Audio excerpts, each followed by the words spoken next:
아멘. 제가 작년 4월 23일 날 목포로 이사를 왔습니다. 그리고 안식년을 받았기 때문에 전교에서 한 달 이렇게 쉬는 가운데 5월 16일 날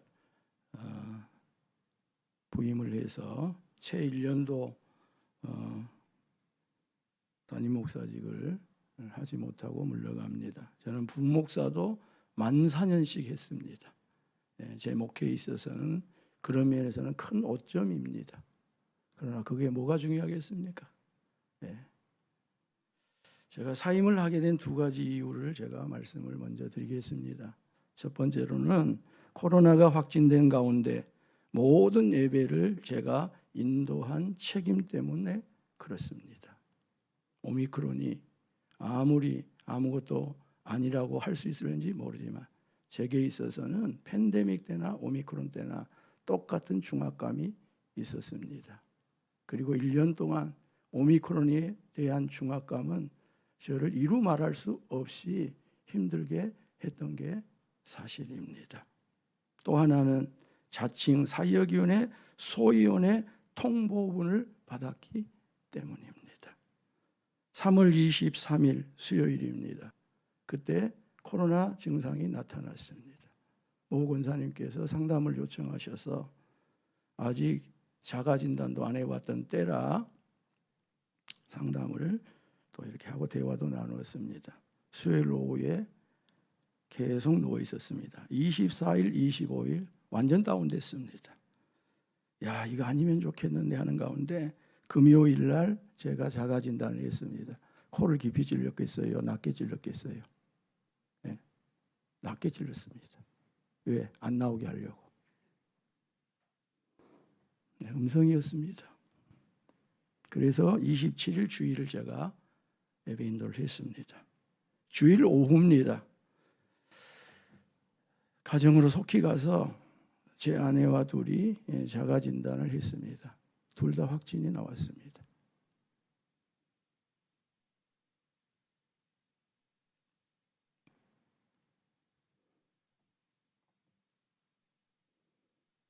그리고 계속 새벽 기도를 인도했어요. 28일, 29일 새벽 기도 여러분 안 들어보신 분들은 가서 한번 들어보시기 바랍니다. 제 목소리가 어떤 상태로 제가 예배를 드렸는지. 그리고 30일 수요 예배 드렸고요. 임시당에도 하자를 했습니다.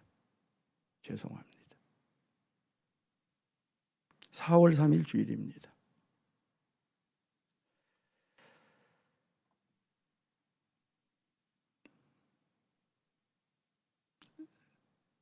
올라가면서 조정구 장로님에게 월요일 새벽 기도를 부탁을 했습니다.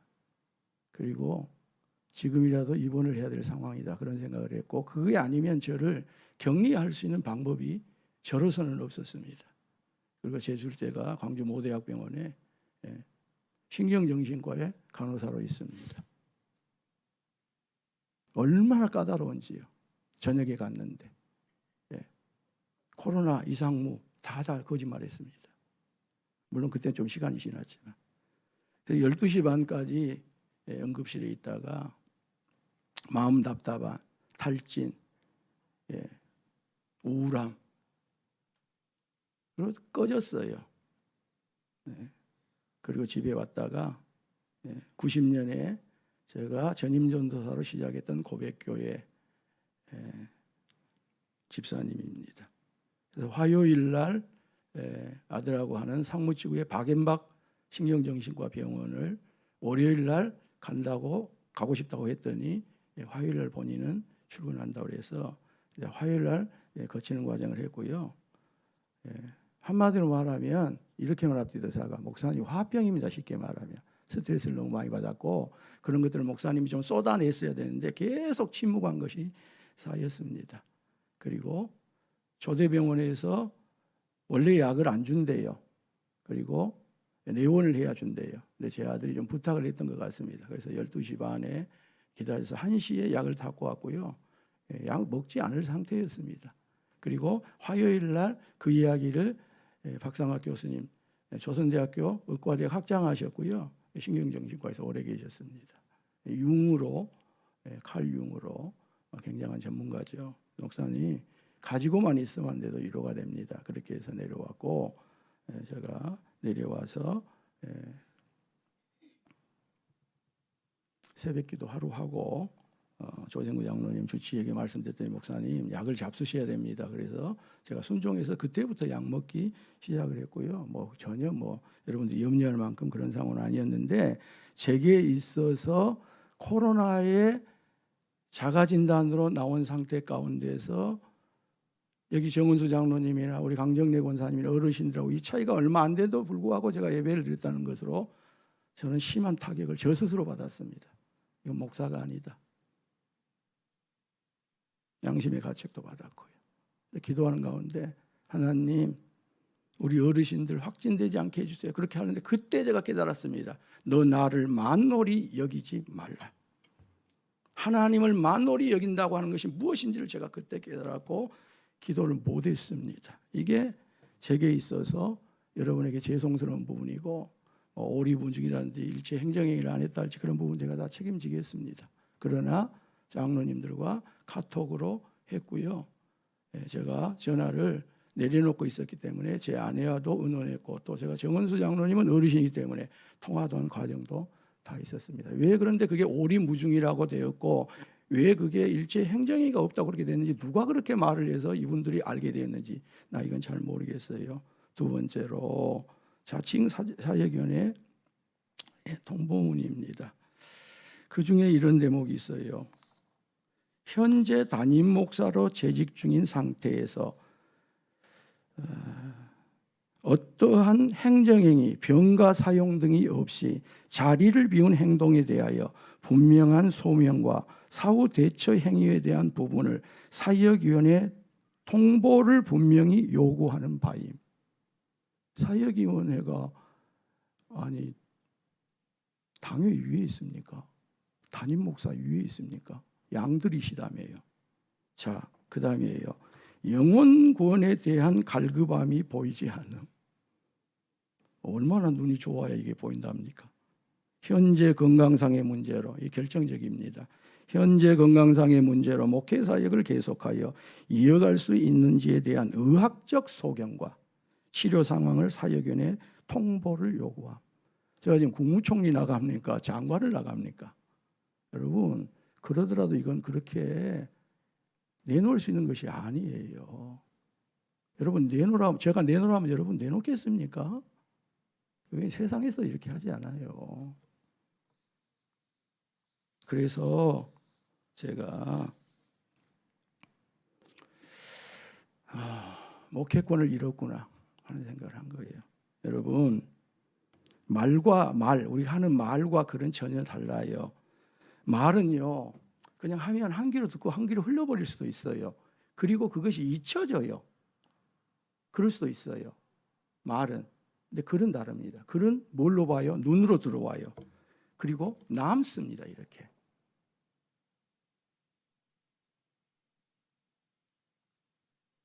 남아요. 그래서 지울 수가 없어요. 사랑을 연필로 쓰세요. 사랑하다가 뭐 어쩌면 지우기가 좋으니까. 그분도 그 연필로 써가지고 헤어지는 것인가 모르겠는데 연필로나 쓰시지.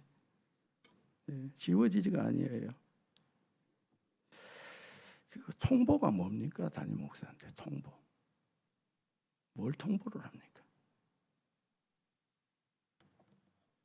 자, 그렇더라도 목사의 임기는 우리 기독교 장로 헌법에 재임 기간부터 재임 기간이에요. 그래서 주의 종을 보내시면 하나님이 너 거기서 끝났다 그러면 갈 거예요. 하나님이 더 있으라고 하면 또 더 있을 거예요.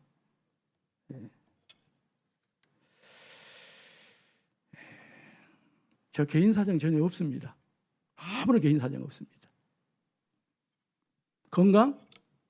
아까 말씀드린 대로 아주 좋습니다. 그런데 동료 목사들 전화 오는데 전부 다 제가 건강이 이상이 있어서 이렇게 목회를 물러가는 것처럼 그렇게 제게 전화가 와요. 염려를 하면서. 마음이 괜찮냐? 얼마나 좋은 말이요. 심신이 괜찮냐? 얼마나 좋은 말이에요. 그러면 여러분, 저를 2번 죽이지 마십시오. 이 정도 죽여놨으면 됐어요. 2번 죽이지 마세요. 저는 만 65세가 되면 자원해요. 그런데 하나님이 사임을 하고 가지만 목회를 내려놓고 갑니다.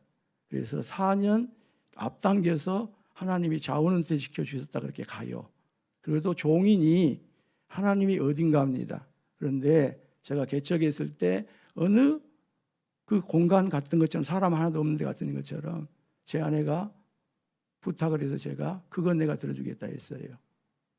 빈 교회 예배 공간 하나 있고 저 집 넣을 때 있으면 가요. 그러나 제가 후배들하고 같이 무슨 뭐 이력서 달라 해서 이력서 내고 경쟁하고 그런 저는 안 갑니다. 그렇게 후배들이 그럴 수 있어요. 그리고 저는 원서 내고 교회에 청빙 받아본 적이 없어요. 왜? 헌법이가 담임 목사는 청빙이지 채용으로 하게끔 되어 있지 않기 때문에 그런 부분도 있습니다. 그러므로 하나님께서 그렇게라도 저를 보내려고 하실 때에 여러분들이 건강이 어쩌다 이렇게 언급을 해가지고 여러분 건강 이상 있는 분 받을 수도 있어요. 그러나 현실 교회는 안 그래요. 그러므로 그런 이야기는 앞으로 일체 여러분 금하시길 바라고요. 부탁을 드려요. 그리고 내가 하나 알려드릴게요. 제가 헌법을 잘 압니다. 와, 우리 목사님을 보내고 싶다 그러면 헌법에 해약 청원을 하도록 되어 있어요. 근데 옛날에 해약 청원을 이렇게 한 게도 있었답니다. 100%를 받았다 그러고 내놨는데 부부 2사람이 해서 다른 분은 다 가짜로 했대요. 교회 좋은 일 있으니까 사인 좀 해줘. 그렇게 하면 안 됩니다. 앞에다가 우리 교회 아무개 목사는 영적으로나 여러 면에서 담임 목사직을 수행할 수 있는 부분이 안 되므로 노예가 살피셔서 해약을 청원합니다. 받아주세요. 이런 해약 청원할 수 있어요. 근데 그게 진정서로 내게 되어 있습니다. 그렇게 해서 꼭 절차를 밟으세요. 절차를. 그리고 이게 상식이 아닌 것으로 교회 안에서 뭐 문서가 돌거나 통보가 됐든 의견이 됐든 이런 것들은 여러분 이전에 있었는가 모르겠으나 이번 사건으로 끝내시기 바랍니다. 끝내세요. 교회입니다. 그래서 제가 한번 싸워보려고 했습니다. 저 싸움 잘하게 생겼어요? 못하게 생겼어요? 힘으로는 제가 팔도 짧고 다리가 짧아서 싸워보니까 나는 한 대도 못 때리겠습니다. 근데 제가 법과 이론으로 싸우면 얼마든지 싸울 만한 사람이에요. 싸워서 못하겠어요. 져야지요. 제가 물러가니 저에 대한 건강을 비롯해서 명예를 더 이상은 여러분 땅에 떨어지지 않기를 부탁을 하니 불쌍히 여기셔서 불쌍히 여기셔서 그런 일 하지 마시고요. 목포 베들교회 입 닫으세요. 못 닫으시라? 입 닫으세요. 입 닫으시라고요. 특별히 목사에 대한 입을 닫으세요. 저것까지 6명. 어떻게 목사에게 목사가 이렇고 저쩌고 그렇게 이야기합니까? 정교와 저하고 동기 목사예요. 김민호 목사 친구하자 그래서 친구하는 목사입니다. 장봉 목사 둘도 없는 친구예요. 이민규 목사 피는 안 나눴지만 형제 사이로 형님 동생 하는 그런 끈끈한 사이예요. 어떻게 목사에게 욕을 합니까? 그래서 제가 입을 닫았어요. 와, 이게 내가 잘못하면 또 나가면 욕하겠구나. 그래서 내가 허점을 안 접히고 약점을 안 접히려고 제가 몸부림을 쳤어요. 어떻게 그냥 입들이 열려져 갖고 욕을 많이 하든지 입 닫으세요. 자기 이야기 하세요. 나의 이야기를 하세요. 다른 교인 이야기하지 마시고요. 왜 내가 소통을 안 합니까? 소통 다 했어요. 왜? 여러분들이 몰라요. 근데 소통을 하면 맨 이야기가 그 이야기요. 남 이야기에 남 이야기, 자기 이야기 해야지. 아무개 장로가 어쩌고, 아무개 권사가 어쩌고, 아무개 안수 집사가 어쩌고. 누구 조심하세요, 목사님. 어쩌세요? 이 사람을 가지고 저 사람을 잡으세요. 뭔 이 사람을 가지고 저 사람을 잡습니까, 교회에서? 여러분 입을 닫으세요, 교회 오면. 그 세상에서 야문 채 하시고 세상에서 똑똑한 채 하세요.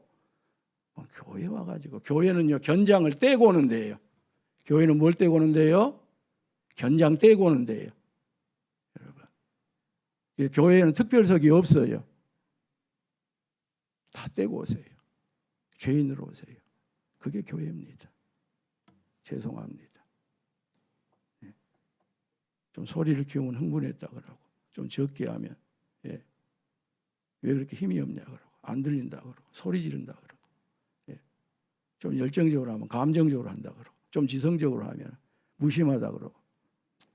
그래도 제가 하고 싶어서 지금 하고 가니까 양해해 주시오. 마지막 가는 목사니까. 그러나 그 속에 여러분 깊은 의미는 다 들어있어요.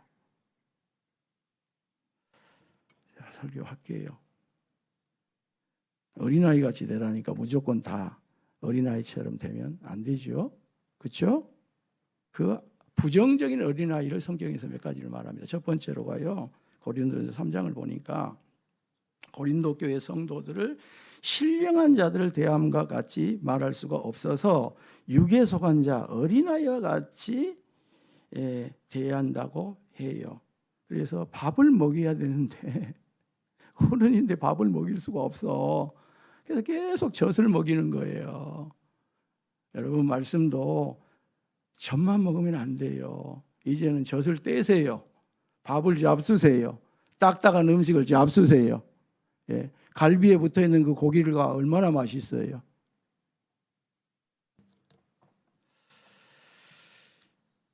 근데 그 결정적인 이 어린아이와 같은 부정성이 고린도 교회가 두 가지가 있었어요. 하나는 시기예요. 하나는 분쟁이에요. 시기는 뭐냐면 열정입니다. 열정. 근데 이 열정이 잘못된 방향으로 사용된 거예요.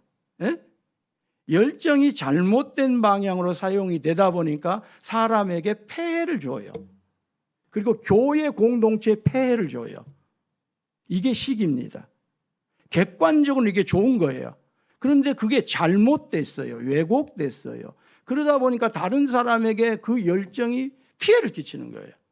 그리고 교회 공동체까지 피해를 끼치는 거예요. 사회에 피해를 끼치는 거예요. 이게 시기입니다. 이게 어린아이가 가지고 있는 부정성입니다. 두 번째가 분쟁이에요. 분쟁. 고린도 교회 안에는요 파당이 있었어요. 뭐 왔더니 뭐 쪽파 대파 뭐 별 이야기도 다 합디다만 얼마나 여러분 교회가 그런 부분이 있었으면 목사님이 그런 이야기를 했겠어요.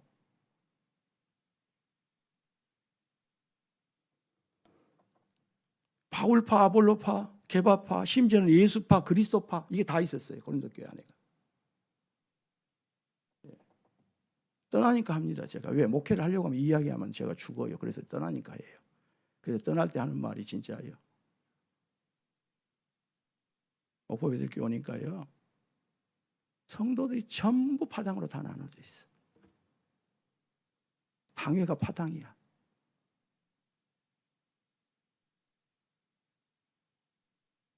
많지도 않는데 이제 어느 성도들이 화해시켜달라고 그래. 나보다 아빠 엄마가 싸우면 어쩌냐 그래. 이게 어린아이가 가지고 있는 부정성이에요. 부정성.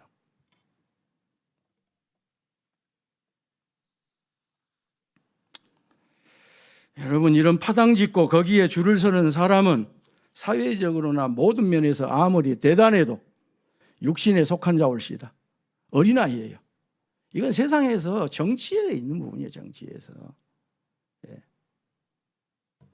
고린도전서 14장에서 사도 바울은요 부정적인 어린아이의 세 가지 모습을 말합니다. 첫째는 말하는 것이 어린아이와 같다는 거예요. 두 번째로 깨닫는 것이 또 어린아이와 같아. 세 번째로 생각하는 것이 어린아이와 같아. 성도 여러분, 이런 사람을 한마디로 유치하다 그래요. 유치하다. 예. 더 붙여서 유치가 찬란하다 그래요. 이게 어린아이의 부정성이 가지는 모습이에요. 여러분, 말하는 것이 어른스럽기를 예수님으로 부탁합니다. 제가 그러지 못한 거 있다면 용서를 구하고 갑니다. 깨닫는 것이 어린아이 같지 말고요, 어른스럽기를 바라요. 생각하는 것이 어른스럽기를 바라요. 에베소서 4장에 보면 사도 바울은 이런 어린아이의 모습을요, 사람의 속임수와 간사한 유혹에 빠져서 온갖 교훈의 풍조에서 요동한다는 게, 예? 이리 요동했다 저리 요동했다가 이렇게 요동했다가 저렇게 요동했다가. 히브리서 5장에는 이런 어린아이의 모습, 부정적인 것을요, 말씀의 초월을 벗어나지 못하고 있다 그렇게도 말합니다. 우리 교회 한 집사님이 한 어린이의 글을 저에게 카톡으로 보내줬습니다. 이 어린이는 서울시 초등학교 글짓기 대회에서 1등을 했대요. 용욱이라고 하는 친구의 글인데 여러분 한번 들어보시길 바랍니다. 사랑하는 예수님 안녕하세요. 저는 구로동에 사는 용욱이에요. 구로 초등학교 3학년이고요. 우리는 벌집에서 살아요. 벌집이 무엇인지 예수님은 잘 아시지요? 한 울타리에 55가구가 사는데요, 1, 2, 3 번호가 써 있어요. 우리 집은 55 가운데 32호예요. 화장실은 동네 공중변소를 쓰는데 아침에는 줄을 길게 서서 차례를 기다려야 해요. 줄을 설 때마다 21호에 사는 순위 보기가 부끄러워서 못 본 척하거나 참았다가 학교 화장실에 가기도 해요. 우리 식구는 외할머니와 엄마, 여동생 용숙이랑 네 식구가 살아요. 우리 방은 할머니 말씀대로 라면 박스만 해서 네 식구가 다 같이 잘 수가 없어요. 그래서 엄마는 구로 이동에 있는 술집에서 주무시고 새벽에 오셔요. 할머니는 운이 좋아서 한 달에 2번 정도 치료사업에 가서 일하시고 있고요. 아빠는 청송교도소에 계시는데 엄마는 우리 보고 죽었다고 말해요. 예수님, 우리는 참 가난해요. 그래서 동회에서 구유양식을 주는데도 도시락을 못 사가는 날이 더 많아요. 엄마는 술을 많이 먹어서 간이 나쁘다는데도 매일 술 취해서 어린애 마냥 엉엉 우시기를 잘하고 우리 보고 이 애물단지들아 왜 태어났니? 같이 죽어버리자고 하실 때가 많아요. 지난 4월달 부활절날 제가 엄마 때문에 회개하면서 운 것 예수님 보셨지요? 저는 예수님이 제재 때문에 돌아가셨다는 말은 정말 이해 못했거든요. 저는 제가 통 없는 사람인 줄만 알았던 거예요. 그런데 그날은 제가 죄인인 것을 알았어요. 저는 친구들이 우리 엄마 보고 술집 작부라고 하는 말을 듣는 것이 죽기보다 싫었어요. 매일매일 술 먹고 주정하면서 다 같이 죽자고라고 하는 엄마가 얼마나 미웠는지 아시죠? 지난 부활절날 저는 엄마가 미워했던 거 용서해 주세요라고 예수님께 기도했는데 예수님께서 십자가에서 피 흘리는 모습으로 용우가 내가 너를 용서한다라고 말씀하시는 것 같아서 저는 그만 와라 울음을 터뜨리고 말았어요. 그날 교회에서 찐계란 2개를 부활절 선물로 주시길래 집에 갖고 와서 할머니와 어머니에게 드리면서 생전 처음으로 전도했어요. 예수님을 믿으면 구원받는다고요. 몸이 아파 누워서 계시던 엄마는 화를 내시면서 흥 구원만 받아서 사냐 하시면서 집주인이 전세금 50만 원에 월세 3만 원을 더 올려달라고 하는데 예수님이 구원만 말고 50만 원만 주시면 네가 예수 믿지 말라고 해도 믿겠다 하시지 않겠어요? 저는 엄마가 예수님 믿겠다는 말에 신이 나서 기도한 것 아시지요? 학교 갔다 집에 올 때에도 몰래 교회 들어가서 기도했잖아요. 근데 마침 어린이날 기념 글짓기 대회가 덕수궁에서 있다면서 우리 담임 선생님께서 저를 뽑아서 보내주셨어요. 저는 청송에 계신 아버지와 소초동에서 꽃가게를 하면서 행복하게 살던 때를 이야기를 그리워하면서 불행한 지금의 상황을 썼거든요. 청송에 계신 아버지도 어린이날에는 그때를 분명히 그리워하고 계실 테니 엄마도 술 취하지 말고 희망을 갖고 살아주셨으면 좋겠다고 썼어요. 예수님 그날 제가 1등상을 타고 얼마나 기뻐했는지 아시지요? 그날 엄마는 너무 몸이 아파서 술도 못 드시고 울지도 못하셨어요. 그런데 그날 저녁에 뜻밖의 손님이 찾아오셨어요. 글짓기 심사위원장을 맡으신 할아버지 동화작가 선생님이 물어물어 저희 집에 찾아오신 거예요. 대접할 게 하나도 없다고 할머니는 급히 동네 구멍가게에 가셔서 사이다 한 병을 사오셨어요. 할머니는 엄마에게 똑똑한 아들을 두었으니 할아버지입니다. 똑똑한 아들 두었으니 힘을 내라고 위로해 주셨어요. 엄마는 눈물만 줄줄 흘리면서 엄마가 일하는 술집에 내려가 계시면 약주라도 한 잔 대접하겠다고 하니까 그 할아버지는 자신이 지으신 동화책 5권을 놓고 돌아갔어요. 저는 밤늦게까지 할아버지께서 지으신 동화책을 읽다가 깜짝 놀랐어요. 그것은 다름 아니라 책갈피에 흰 봉투가 하나 떨어지는 것이 아니겠어요. 표본이 생전처럼 보는 수표가 아니겠어요. 엄마에게 보여드렸더니 엄마도 깜짝 놀라시면서 세상에 이럴 수가, 이렇게 고마운 분이 계시다니. 말씀하시다가 눈물을 흘리셨어요. 저는 마음속으로 할아버지께서 오셨지만 사실은 예수님께서 주신 거예요라고 말하는데, 엄마도 그런 내 마음을 아셨는지 영우가 예수님이 구원만 주시는 것이 아니라 50만 원도 주셨구나라고 울면서 말씀하시는 거예요. 할머니도 우시고 저도 감사의 눈물이 나왔어요. 동생 용숙이도 괜히 따라 울면서 오빠 그럼 우리 안 쫓겨나고 여기서 계속 사는 거예요라고 말했어요. 너무 신기한 일이 주일날 또 벌어졌어요. 엄마가 주일날 교회에 가겠다고 화장을 10개 하시는 것이었어요. 예배 가신 엄마가 얼마나 우셨는지 두 눈이 솔방울만해져 가지고 집에 오셨더라고요. 나는 엄마가 우셨길래 똑같이 죽자고 하면 어떻게 하나 겁을 먹고 있는데 용우가 그 할아버지한테 빨리 편지 써. 엄마가 죽지 않고 열심히 벌어서 주신 돈을 꼭 갚아드린다고 말이야라고 하는 것 아니겠어요. 저는 엄마가 저렇게 변화된 것이 참 신기하고 감사했어요. 고마우신 예수님, 참 좋으신 예수님 감사합니다. 할아버지께서 사랑으로 주신 수표는 제가 커서 꼭 갚을게요. 그러니까 제가 어른 될 때까지 동할아버지께서 건강하게 사시도록 예수님 돌봐주세요. 이것만은 꼭 약속해 주세요. 예수님 너무나 좋으신 예수님. 이 세상에서 최고의 예수님을 용우기가 찬미합니다. 세상을 사랑합니다. 여러분 아멘 아닙니까? 우리 문 의원님 오셨는데 또 당선되셔서 지역사회에 이런 어린이들이 없도록, 이런 소외된 분들이 없도록. 제가 목포 구시 갔죠. 다 곳곳을 돌아봤습니다. 수없이 걸으면서. 저는 운동을 위해서 간 게 아닙니다. 목포에 가난한 사람들이 너무 많아요. 거기에서 이렇게 용우기와 같이 아들이 너무 많아요. 이게 교회가 해야 될 일입니다, 여러분. 우리가 헌금 거뒀다고 우리가 쓰는 게 아니에요. 우리 먹고 마시고 잔치하는 게 아니에요. 장례 10주년 돌아와요. 우리끼리 떡 먹는 거 그거 안 먹어도 우리 살아요. 밖으로 내보내세요. 흘려보내세요. 저는 이제까지 그렇게 목회해왔습니다. 그런 목회를 꿈꿨습니다.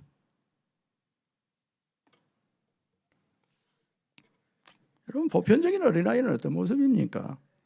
일단 어린아이들은요, 먹을 것이나 입을 것이나 생활에 필요한 그 어떤 것도 걱정을 하거나 염려를 하지 않아요. 저는 그 걱정이 없습니다. 물론 제 아내는 걱정하죠. 우리 큰아들이 그럽니다. 우리 큰아들은 하나님 안 믿는데요. 나는 너무 감사해요. 믿는 척 해준 거 저는 싫어요. 한결아, 어느 순간 너가 목사의 아들이 아닌 인격적으로 예수님을 믿게 될 날, 그때 믿는다고 해라. 지금 뭐가 염려 않게 이렇게 말합니다. 나 하나님 안 믿지만 엄마 내가 아빠한테 이제까지 들었던 그 설교가 있잖아. 엄마가 믿음이 약하구만. 할렐루야. 걱정하니까. 어린아이는 생활에 필요한 그 어떤 것도 걱정하지 않습니다. 염려하지 않아요. 물론 용국이는 좀 컸으니까 그렇죠.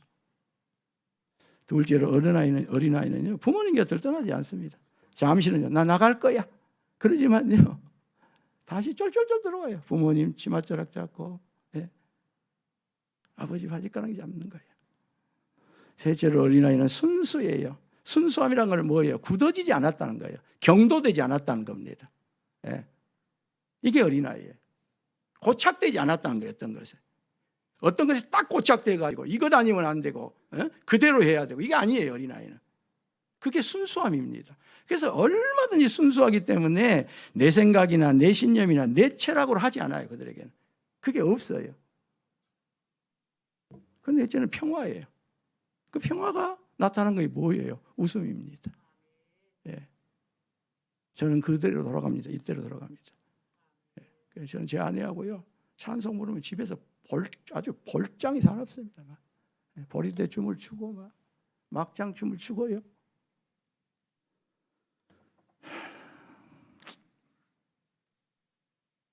여러분, 무엇이 그렇게 성이 안 차시고 어디에서 그렇게 성이 안 찹니까? 무엇이 마음대로 뜻대로 안 됩니까? 여러분, 무엇을 잃었습니까? 무엇을 잃었다고 생각하십니까? 평화를 잃어버리면 안 돼요. 평화에서 웃음이 와요. 평화에서. 그래서 제가 여러분과 함께 평화를 나누고 내게도 평화를 달라는 겁니다. 이건 교회 2000년 역사 가운데 예배 예전에 굉장히 중요한 예전의 핵심이에요. 그 예수님 뭐라고 그래요? 너희가 누구를 만나든 어느 집에 먼저 들어가든 무엇을 빌라고? 평화를 빌하잖아요. 평화를. 심지어 제단 앞에 예물을 드리려고 할 때에 불화한 자가 있으면 그 재물 놔두고 그거 가져가면요, 둘이 다투다가 예배 안 와버려요. 예수님이 얼마나 대단한지 몰라요. 그 헌금은 놔두고 가래. 안 와볼지 모르니까. 그건 유머입니다. 그런 뜻도 있어요. 먼저 가서 화해를 하고 오라잖아요. 평화를 나누고 오라잖아요. 그렇게 중요한 게 평화예요.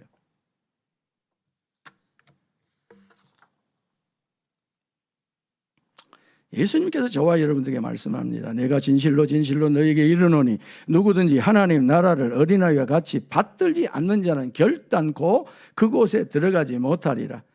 여기 받들다는 받는다, 받아들인다 그런 뜻이에요. 환영한다, 환대한다 그런 뜻이에요. 얘들은요, 어린아이로 갈수록 어째요?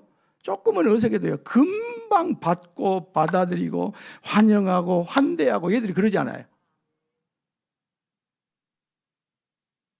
그리고 어떤 사람이 말하는 것을 받아들인다는 뜻도 이 안에 있습니다. 여러분, 목사가 하는 말을 받아들이십시오. 걸러내지 마시고.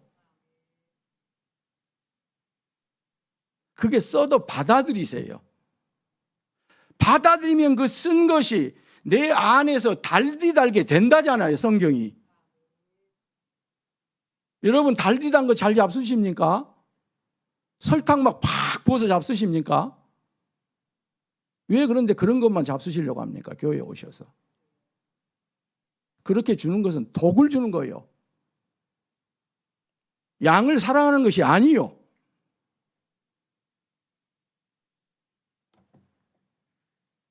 이렇게 되려면 순수해야 돼요. 순전해야 돼요. 내 생각, 내 신념, 내 철학을 확고하게 해서는 안 돼요.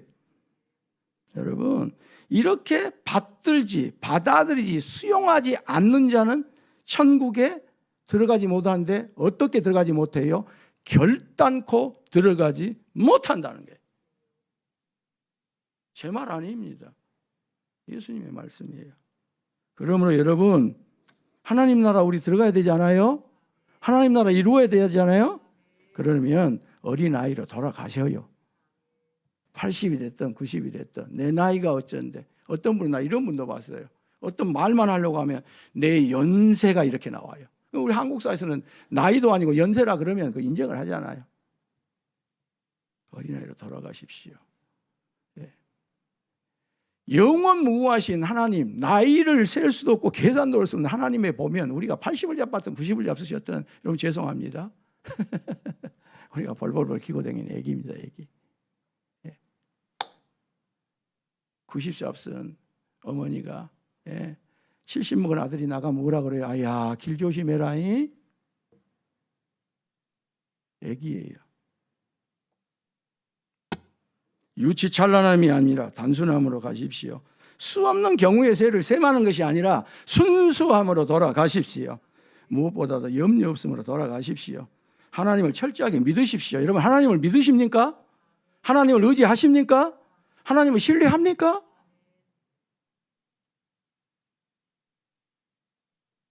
이 길이 하나님의 길이에요.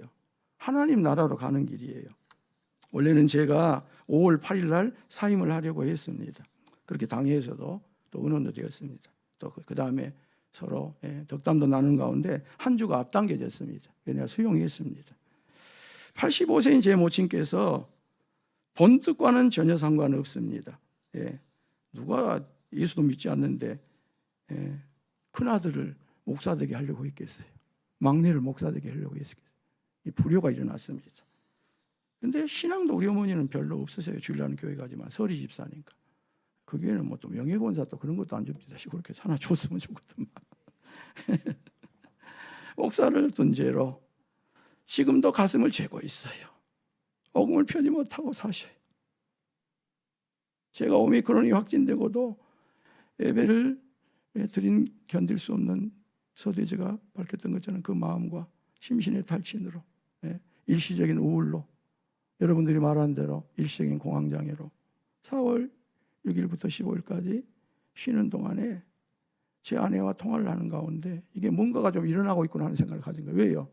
우리 막내가 목포에 왔다가 한 3년 정도 교회를 섬기는 가운데 교회가 그런 갈등과 분열이 나니까 깨끗하게 그냥 임지 없이 저처럼 떠나갔습니다.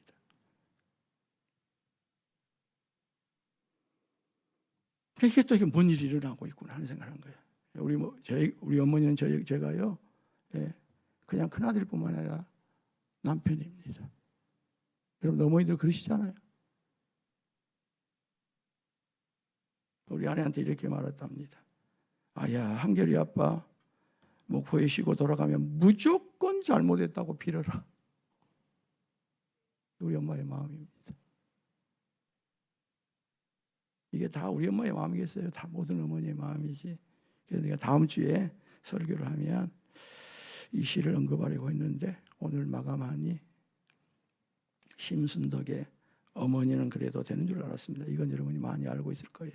우리 어머니에게도 내가 불효자식으로 근심을 끼쳐드려서 용서를 빌면서 드리고요. 우리 교회에 저보다 연세 많으신 어머니들에게도 아버지들에게도 이 시를 헌정함으로 설교를 마치려고 합니다.